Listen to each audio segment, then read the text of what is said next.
High friends, welcome to அட்மான் tech. நம்ம இந்த வீடியோவில் என்ன பார்க்க போகிறோம்னா, எல்லாருமே வந்துட்டு ஆதார் கார்டு வச்சுருப்போம். ஆதார் கார்டில் எவ்வளோ ஸ்கேம் நடந்தாலும் அந்த ஆதார் தொடர்பான இருக்கிற கிரிமினல் குற்றங்கள் என்னென்னு அதில் சொல்ல போகிறேன்.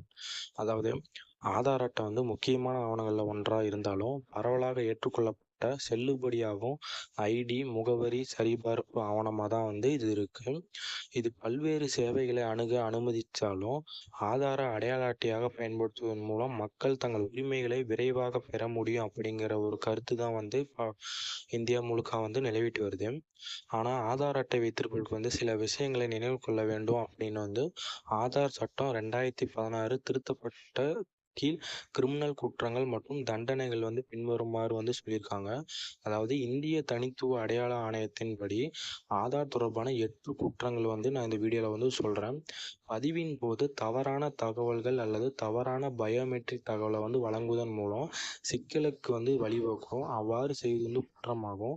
3 ஆண்டுகள் வரை சிறை தண்டனை அல்லது 10,000 அபராதம் விதிக்கப்படும் அல்லது இரண்டுமே விதிக்கப்படலாம் அப்படின்னு ஆதார் இதில் சொல்லியிருக்காங்க. அதுக்கப்புறம் ஆதார் எண் வைத்திருப்பவரின் பயோமெட்ரிக் தகவல்களை மாற்றுவதன் மூலம் அல்லது மாற்ற முயற்சிப்பதன் மூலம் ஆதார் எண் வைத்திருப்பவரின் அடையாளத்தை தவறாக பயன்படுத்துதல் இந்த மாதிரி பண்ணாங்க அப்படின்னா 3 ஆண்டுகள் வரை சிறை தண்டனை அல்லது 10,000 ரூபாய் அபராதம் விதிக்கப்படும் அப்படின்னு சொல்லியிருக்காங்க. அதுக்கப்புறம் குடியிருப்பாளரின் அடையாளத்தை அதாவது குடியிருப்பவருடைய அடையாள தகவலை சேகரிக்க அங்கீகரிக்கப்பட்ட ஏஜென்சியை போல் ஆள்மாறாட்டம் செய்வதும் ஒரு குற்றமாகும். இதற்கு 3 ஆண்டுகள் வரை சிறை தண்டனை அல்லது 10,000 ரூபாய் அபராதம் விதிக்கப்படும். அதே நிறுவனமாக இருந்தது அப்படின்னா 1,00,000 ரூபாய் வரையும் அபராதம் விதிக்கப்படும் அப்படின்னு சொல்லிட்டு இந்திய ஆதார் சட்டத்தில் சொல்லியிருக்காங்க.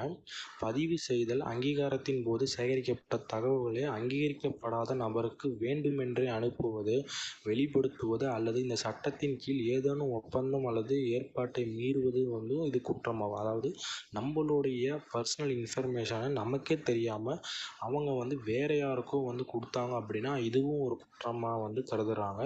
இதற்கும் 3 ஆண்டுகள் வரை சிறை தண்டனை அல்லது ஒரு நபருக்கு 10,000 அபராதம் விதிக்கப்படும் சொல்லியிருக்காங்க. இதே நிறுவனமாக இருந்தால் 1,00,000 வரையும் அவங்களுக்கு ஃபைன் போடுவாங்க.